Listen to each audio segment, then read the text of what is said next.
Oh boy. Harry really thought he was walking into a cozy chat about mindfulness in American surf culture, but instead he walked right into the lion's den. Poor deluded Harold. Harry, dressed in his California casual, sitting across from Hassan Minhaj on the podcast Hassan Minhaj Doesn't Know. The stage was set for light laughs and maybe a humble brag or two about his charity work. What Harry got instead?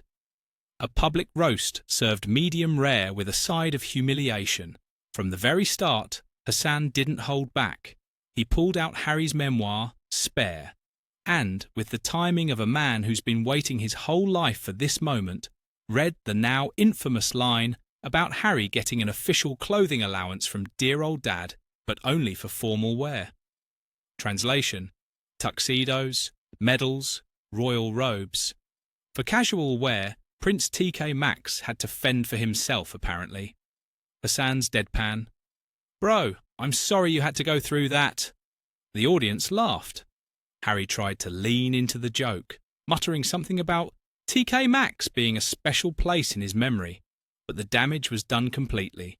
It was the kind of moment where you laugh to stop yourself from crying or calling your therapist immediately.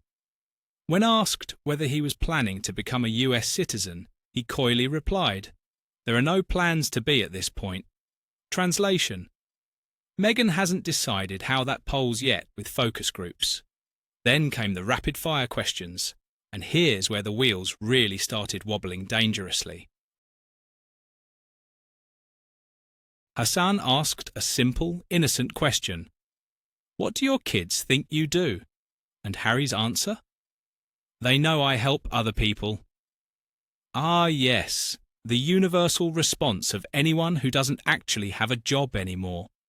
You could practically see the smoke coming out of his ears as he tried to come up with something more elaborate. But nope, just a vague statement about helping people somehow. Even Hassan looked like he was suppressing a giggle. Body language experts everywhere probably paused their videos to zoom in. The ear grab, the stutter, the awkward laugh. Classic signs of someone desperately trying to convince both the world and themselves that they still have a purpose beyond cashing checks. The idea of Harry working these days sounds about as believable as Meghan's cooking a family dinner without cameras present. What does he actually do all day? Maybe a few Zoom calls here and there, a speech for a fee, and the occasional, it's really about healing chat with whoever will listen. When Hassan pressed him about what happens when he tells his kids, "Daddy's on a call," Harry launched into an awkward tale about how Archie and Lilibet like to barge in and wave at the camera.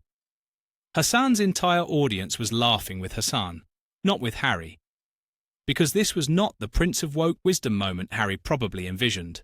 It was a full-on roast disguised as a podcast interview, and Harry didn't even realise it. When the conversation turned to Harry's growing American habits, we got another gem of cringe. Hassan asked how American Harry's become, and Harold decided this was his moment to shine bright. He ordered his best accent and proudly declared the lines like, "I ordered breadsticks with ranch dressing at Applebee's," and "Do you like my Cybertruck? Someone please get this man an acting coach, or better yet, a friend who will tell him no. Just no." He said he surfs now, though he admitted he has chicken legs and avoids wearing shorts. And then there was the joke about knighting Hassan. He actually mimed it on camera awkwardly. "If I had a sword, I'd knight you." Somewhere in Buckingham Palace, a corgi probably choked on its biscuit in disgust. Things briefly took a serious turn when the topic shifted to social media and kids. Harry, now in full TED Talk mode, declared that social media is taking young men and boys into very dark places. Kind of like how Netflix took Spare into the clearance section after 6 months. He lamented that he and Meghan have been beaten up on social media, which, given the things they've said about the royal family, is a bit like throwing a grenade and then crying about the noise it makes. But wait, Harry wasn't done pontificating. He said he and Meghan are now focusing on identifying the root cause of suffering and pain around the world. And apparently that root cause is the tech industry, which is odd considering Meghan is actively working her way back into Instagram faster than Harry can say brand partnership opportunity. He talked about being cautious with giving his kids access to social media. You know, the same kids who get featured in family documentaries, books, and Netflix specials for profit. Then came what many saw as a subtle clapback to the Prince and Princess of Wales. Remember how Prince William recently said they won't be giving their kids smartphones anytime soon? None of our children have any phones, which we're very strict about. Harry couldn't resist poking that bear, could he? He went on about how children who don't have phones might get bullied at school. Because nothing screams modern parenting like suggesting your 6- and 4-year-old are about to be cyberbullied by toddlers wielding iPads. Let's unpack that for a second. Harry's kids are 6 and 4 years old.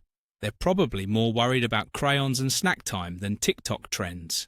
Yet, here's their dad trying to sound like a digital age philosopher, while completely contradicting himself at every turn. Just weeks ago, he said social media is dangerous and parents should protect their children from it. Now, suddenly, he's warning that not having access could make them outcasts somehow. Pick a lane, Harold. It was a clear, passive-aggressive jab at William and Catherine's more grounded, old-school parenting approach. You know, the kind that involves school runs and no staged paparazzi walks. Harry probably thought he was scoring points for modernity, but all he did was expose how deep his inferiority complex runs toward his brother. William and Catherine don't need to clap back publicly. They just quietly parent their kids while Harry and Meghan give lectures about it on podcasts. That's the difference between royals and reality stars trying desperately to stay relevant. By the end of the episode, it was clear who the real star was, and it wasn't Harold Sussex. Hassan managed to roast him, get him flustered, and expose just how thin the veneer of his new persona really is underneath. You can't spend years bashing your family, move to California, and then play the enlightened dad card without people noticing the hypocrisy everywhere. By now, it feels like Harry's every attempt to sound relatable just turns into an episode of The Office. He talks about helping people, yet seems totally detached from the real world. He rails against social media, while his wife uses it for brand building constantly. He worries about kids online, but profits from putting children, other people's children, in his content. The contradictions are endless and exhausting. Meanwhile, back in the UK, the Waleses just keep doing their thing consistently. No drama, no podcasts, no pseudo-intellectual rants about the internet, just work, school, and family time. And every time Harry tries to look superior, he ends up looking like the punchline of his own joke. At this point, Harry's entire public persona feels like an endless loop of contradictions nobody asked for. He left the royal family to live privately, yet never stops talking about the royal family publicly. He says he wants his kids to have normal lives, yet sells their privacy for Netflix money without hesitation. He lectures about tech harms while cashing in on media exposure continuously. And through it all, he still seems desperate for his brother's approval somehow. Like the kid who dropped out of school but keeps trying to prove to his classmates that he's doing just fine, thank you very much indeed. In the end, Hassan Minhaj didn't just mock Harry. He accidentally revealed the truth about him.